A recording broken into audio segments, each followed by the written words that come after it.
purpose of this screencast is to interpret a thermochemical equation. So you're going to see this like any other equation, but you're going to see the heat value. So there's two ways that you can present this. And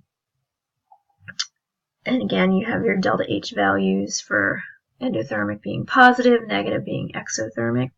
So there's two ways to do this. The 2H2O yields 2H2 plus O2, and you can see this delta H just kind of written at the end of the equation, or it can be written just like it's a reactant or product in the equation. So if it's endothermic, it's going to be on the reactant side. If it's exothermic, you're going to see in the next one, it's on the product side. So you'll notice the only difference between these two equations is the order. So one is the reverse of the other. So if we want to actually calculate the heat of reaction, we have to look at it from an extensive perspective. So it depends on the sample size. So if you think about this, you get more heat from a log than you do a toothpick. So we're going to see equations manipulated the same way that we would manipulate the quantities in a reaction. So we have 2H2 plus O2 yields 2H2O and delta H of negative 484 kilojoules. If we divide both of these by 2, okay, so again, what you do to one thing, you have to do to all of them. That's how you're going to get what you see in the next line. So hydrogen becomes a coefficient of 1, oxygen becomes a coefficient of 1/2, and the latter is 1. So when you look at these in a reference, which is going to be coming up in the next slideshow, you're going to see that this is based on how much of 1 mole. So this would be negative 242 kilojoules per mole of liquid water.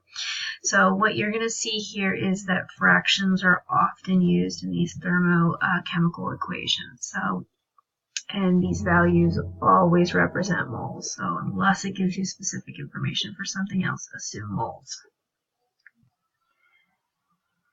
So there's a couple ways you could solve question number 8. The thermochemical equation for aluminum oxide is 4Al plus 3O2 yields 2 aluminum oxide with a value of negative 3,352 kilojoules. So if I want to know for 1 mole of aluminum oxide, I really have to look at this relationship here. So to get it to 1, I've got to divide this by 2. So then I have to divide this value by 2 as well. So negative 3,352 divided by 2 is going to give you a value of negative 1676. And that would be kilojoules as well. And again, 4 sig figs here, so the 2 is an exact number. So if I were going to rewrite the whole equation for that, I've got to divide everything by 2. Okay. So that will give me 2Al plus 3/2, so another fraction, O2, yields Al2O3. So you're just going to have to get used to looking at this as fractions, and then you could have this as your value. So I could write it as plus 1676 because it's on the product side. That's why it's equal to it being negative. Doing this within the context of a problem, again, this is going back to, this is part C of the same equation from the previous page. So when aluminum metal is exposed to atmospheric oxygen, as in aluminum doors and windows, aluminum fencing, it's oxidized to aluminum oxide. So how much heat is released, so again, that exothermic process, by the complete oxidation of 24.2 grams of aluminum at 25 degrees Celsius and 1 atm. So this is just going to be a bridge problem starting with 24.2 grams of aluminum. And I want heat, so it's going to be kilojoules. So it's just a stoichiometry problem with heat. So I'm going to use the atomic mass of aluminum to cancel my grams. I have 1 mole of Al. And again, can't overlabel. If I go to the original equation, there were 4 moles of Al for every negative 3,352 kilojoules. And I could have easily used the 1 mole is negative 1676. It's just if you're doing a multi-step problem, you go back to the original numbers, you're less likely to have an error. So that would give me negative 752 kilojoules for that reaction. And just a couple words of caution here.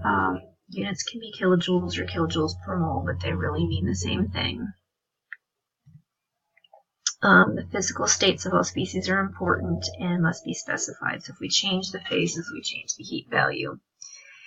And delta H usually doesn't vary very much with temperature. However, your degree symbol means standard conditions, 1 atm, 25 degrees Celsius. So that is a little bit different. So gases standard condition is 0, but for these it's 25 degrees Celsius, which is about room temperature. Again, that is called the standard reaction enthalpy.